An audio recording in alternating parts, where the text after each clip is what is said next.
As the saying goes, nothing changes if nothing changes. So now we're going to talk about strategies for work-life balance, or WLB, time management and goal setting. We're going to look at some pointers on what we should do to manage our time better. So how much time do you have? Do you use all of your time? Are you using your time wisely? And if you had more time, what would you do with it? First, we're going to talk about goal setting and objectives. You might be asking what the difference is between a goal and an objective. A goal is that large overarching thing that we want, the thing that we aim for. It might be that we want to build a house, lose some weight, or gain a degree in physics. A goal is that we want to run a marathon, so the objective in that case would be to eat healthier and go to the gym running X kilometers every day. An objective is the smaller chunks or the small decisions or adjustments we need to make in order to join up the dots and make that goal a reality. So why should we set goals? Having clear goals brings us closer to the things that are most important to us in our lives, and essentially it's a tool to gain control and influence over our own lives. We are the creator of our own universe. We own it. We make it happen. Goals help us have clear focus and keep us motivated. They mean that we can carve out a specific plan of action or decisions that we will undertake to make sure that we achieve what it is that we want to achieve. When our objectives have clear actions that link to a clear goal, we can be sure that they will be successful.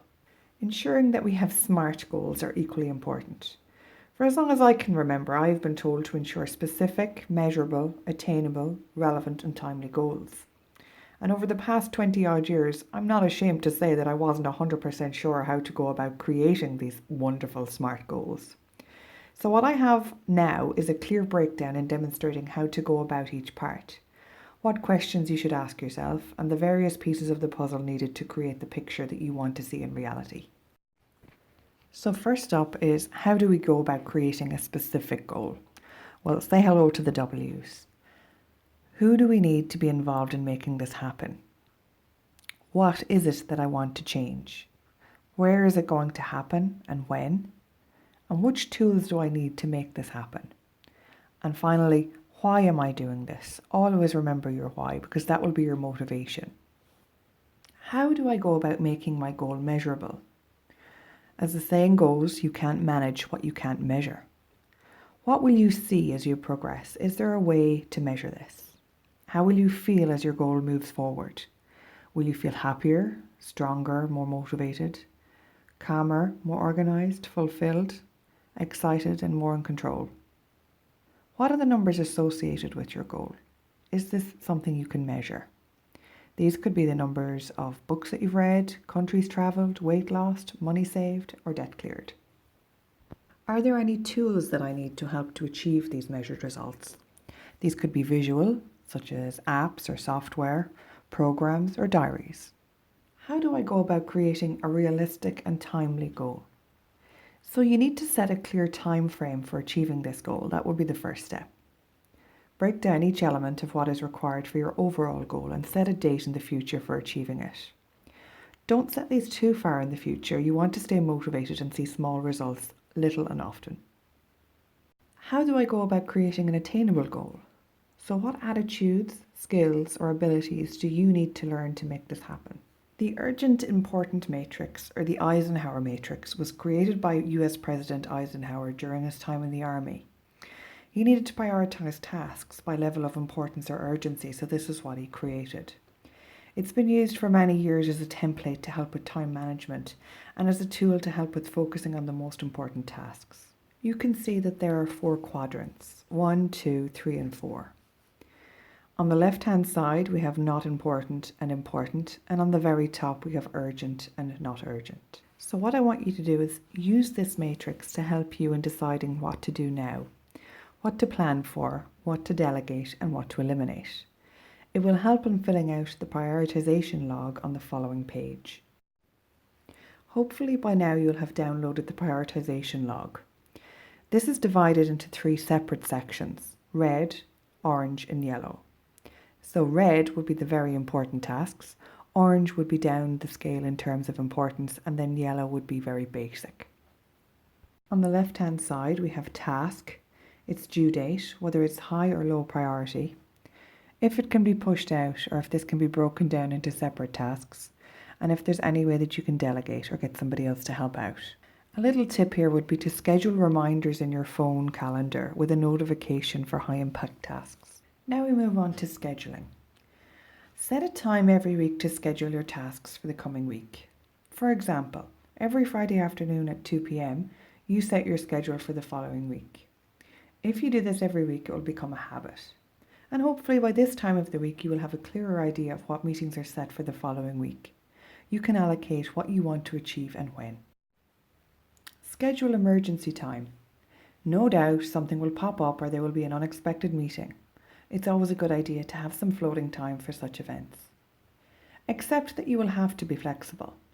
If you work in a busy environment, inevitably crisis will pop up and interruptions will happen. In such instances, use your emergency or contingency time. Use your prioritization log to help you populate your schedule for the week. This is both a work and home schedule to ensure that you are setting aside the time that you need for yourself.